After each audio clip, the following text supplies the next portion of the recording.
Hey, Nopal Castellanos in the house. And, I wanted to talk about the situation with Triple G. So everybody's saying, I haven't read it, or it must have came out in an interview, but people are saying that he wants to fight D. Gale at 168. And,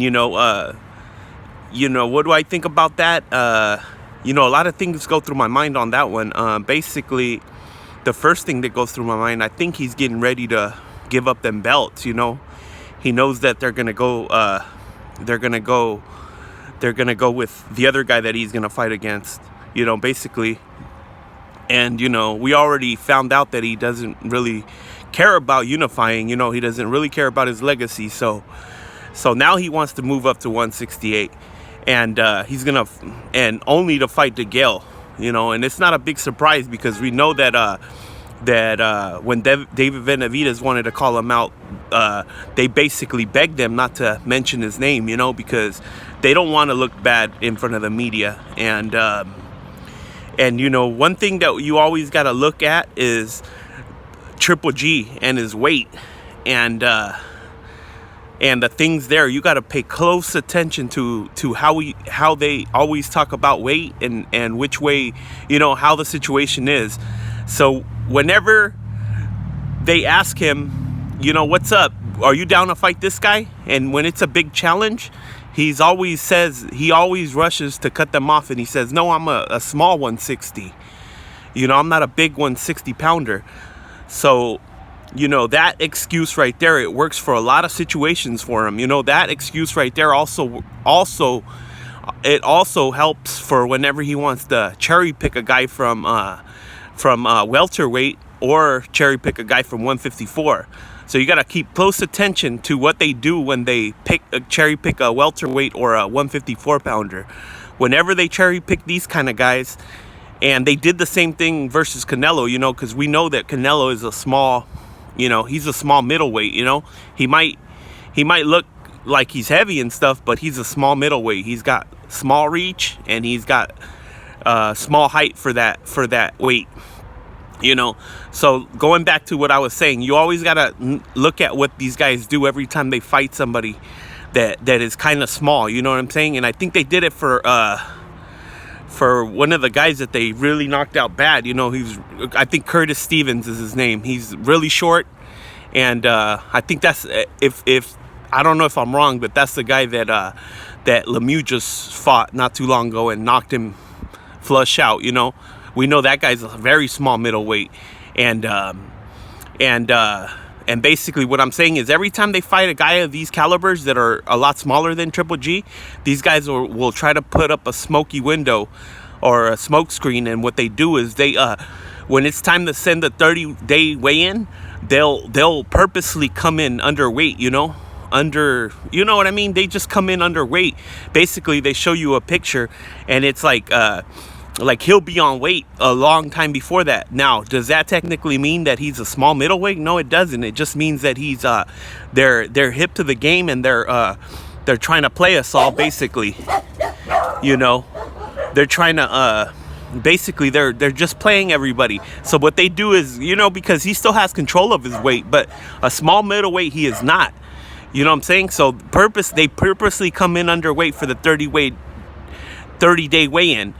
And you know what I mean? Their key right there is to weigh less than what the other guy weighs on the 30-day weigh-in, which is easy for them to do, because the other guy, we seen Cal Brook, he was actually came in, he was still heavier than Golovkin at the 30-day weigh-in, and he chose to do work his weight comfortably, make no sacrifices, because he was gonna he was gonna fight the bigger man. So why come in straight up sucked in, for the 30-day weigh-in?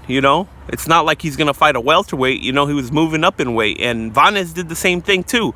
He was about for the 30-day weigh-in, he was basically still at like 175 or something like that. And what else do these guys do? Well, I remember distinctly, when they asked him why he was fighting a small guy in Vanez, 154 pounder, he was like, no, Vanez is huge middleweight. He was talking about he was very huge, And we all know that was BS, because muscle structure and all that, he looked like a complete, size under Golovkin. He even looked like a welterweight.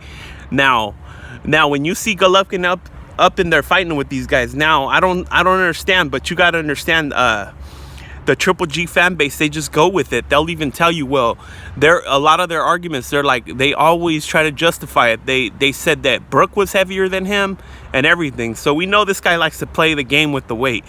He wants to play the victim like he's not, so when they victimize another opponent, what they'll do is they'll turn it around and play reverse psychology. They'll try to look like the victim by coming in underweight, so they'll even come into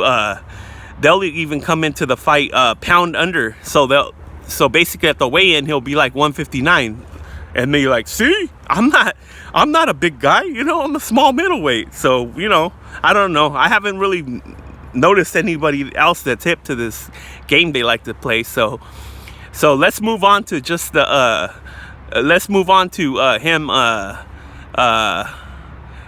fighting DeGale. Okay, so now the situation is he's interested in fighting DeGale. Why is that?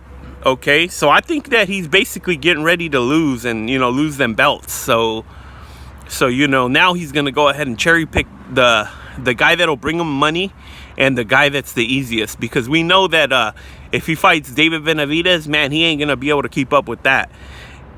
That guy will basically beat him the hell down. And also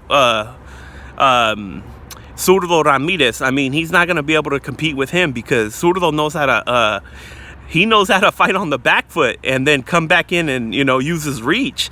And one thing about Golovkin, he's a master at the distance. You know what I'm saying? He uses the distance as his defense. He always stays out of range, so you can't hit him. But it's hard. He can't do that as good with a guy that has a longer reach than him. You know what I mean? And longer height. He won't be able to. So those are two things that are, those are two of his weaknesses right there. He cannot fight good against a guy that's taller than him. You know what I mean? If the guy, and for that one, I mean, the guy has to have skill. It can't just be any dumbass that, doesn't even know how to box. So that will be a disadvantage for him, is the height. And also another disadvantage is he's no good at fighting guys that fight on the back foot. You know what I'm saying? So, for instance, that's the one reason they never wanted to fight Erislandy Lara, because they know that he would have lost that fight easily, because he doesn't know how to cut off the ring on the guy that uses the distance. And a southpaw would have been even worse. So basically, Triple G is just going up to 168, basically because he's getting ready to lose. He knows he's going to lose this one. And, the only way Triple G can win this fight against Canelo is he has to knock him out. And the reason for that is, it isn't because the judges are corrupt. It isn't for the usual excuse that you hear from everybody. It isn't because of that. The reality of the situation is he has to win by knockout, because that's the only way he knows how to win. He doesn't know how to win any other way. You know what I'm saying? The only other way he knows how to win is keeping the guy away at a distance and, jabbing him to death. But this isn't enough to beat Canelo, you know what I mean? He can't knock Canelo out with the left, Even though in one of Abel Sanchez's interviews, he once mentioned that they were going to knock Canelo out with a jab, by the 5th round or something like that. And it came out, it's basically BS. So look out for Gennady Golovkin. They're going to, after they lose them belts, they're going to move up to 168, and they're going to try to cherry pick DeGale, because, they don't have a lot of options left. Not only that, this is what's going to end up happening, because I really, personally, I'm a Canelo fan, but I keep it real. I don't think Canelo has the power to basically KO Triple G, really. And I may be wrong. I mean, the only way I can see him being able to KO Triple G is if he catches them with the perfect Grand Slam shot, like he caught Amir Khan. And that's not going to happen. I don't think that's going to happen, because, like I said, Triple G's got a good He keeps a good distance, and that's his defense that he uses. So Triple G will never fight Canelo inside the distance. He'll never fight him on the inside. So it's pretty hard for you to knock out a guy like that. You know what I mean? And so basically, to end it, my thoughts are they're moving to 168 because they know they're gonna lose this one, or they're taking it at a 50-50 shot that if they lose, then they have that option now to move to 168, you know, and they're gonna try to turn around and say, well, you know, the fans have been asking for this for a while. Now that we got robbed by Canelo, you know, now we can finally do it, since we don't have the belts anymore and all this. So now we could keep our legacy, and now they're gonna act like they care about legacy. All right, Nopal Castellanos in the house.